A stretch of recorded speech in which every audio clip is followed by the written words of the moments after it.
Bonjour, ici Nancy Boucher de 3RTV. Je vous présente Eliane Laberge qui est de la FEC de Montréal. Alors, bonjour. Salut. Alors, il y a eu une mobilisation aujourd'hui. Et pourquoi t'es-vous aujourd'hui précisément? Bien, la FEC et la FEUC, donc la Fédération étudiante collégiale du Québec et la Fédération universitaire du Québec, ont fait une campagne en ce moment qui s'appelle Faire la différence dans le cadre des élections. Puis on se déplace un peu partout en région au Québec. Et donc, on était à Trois-Rivières aujourd'hui. Donc, c'est un barbecue où on invite tous les candidats qui se présentent dans la circonscription pour qu'ils viennent discuter avec les citoyens qui viennent au barbecue qu'on a organisé. Donc, le but, c'est vraiment un peu là, de créer une mobilisation autour des élections, de permettre à tous et chacun d'échanger par rapport aux différents enjeux des élections, par rapport aux différentes propositions qui font les partis politiques. OK. Puis, c'est quoi votre position? Vous avez vu ce qui se passe en ce moment au niveau du mouvement étudiant? Nous, en fait, on a décidé de pas... On n'appuie pas un parti comme tel. Notre plus grand objectif, c'est de s'assurer que les jeunes vont aller voter le 4 septembre, parce qu'aux dernières élections en 2008, c'est seulement 36% des adultes à 24 ans qui sont allés voter. Moins d'un jeune sur 4. C'est une situation extrêmement critique. On a vraiment comme objectif de s'assurer que les jeunes vont aller voter le 4 septembre cette année. Et on a aussi comme objectif, évidemment, de ne pas favoriser l'élection d'un parti politique qui propose une hausse des frais de scolarité.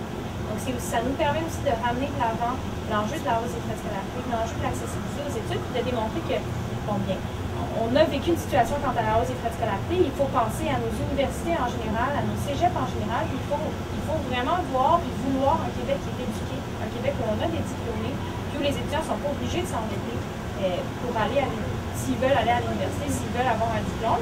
Donc, c'est un peu dans ce sens-là où, justement, on fait la sensibilisation, de l'information. On invite les jeunes, les citoyens en général, à être critiques envers les différents partis politiques, à aller regarder leur plateforme électorale, puis à prendre la décision en fonction de leurs valeurs, en fonction du parti qui est présent le 4 septembre. Oui, c'est bien. Alors, qu'est-ce que vous prévoyez là, faire dans les prochaines semaines suivant? Là, il va y avoir les élections, mais après, il va sûrement avoir un après. Oui, tout à fait. C'est sûr que là, nous, dès la semaine prochaine, nos cégeps rentrent en classe. Si je demande la FEC, les cégeps en général vont tous avoir eu leur rentrée scolaire d'ici vendredi prochain. Donc déjà, on a une mobilisation qui commence dans les cégeps avec des équipes de mobilisation dans certains cégeps-là.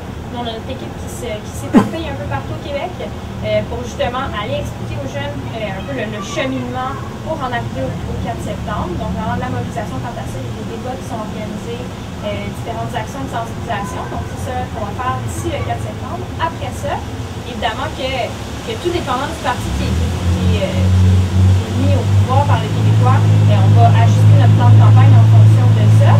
Puis on rencontre nos associations étudiantes membres dans la semaine du 13 septembre pour voir, en fonction du parti politique qui est élu, qu'est-ce qu'on fait.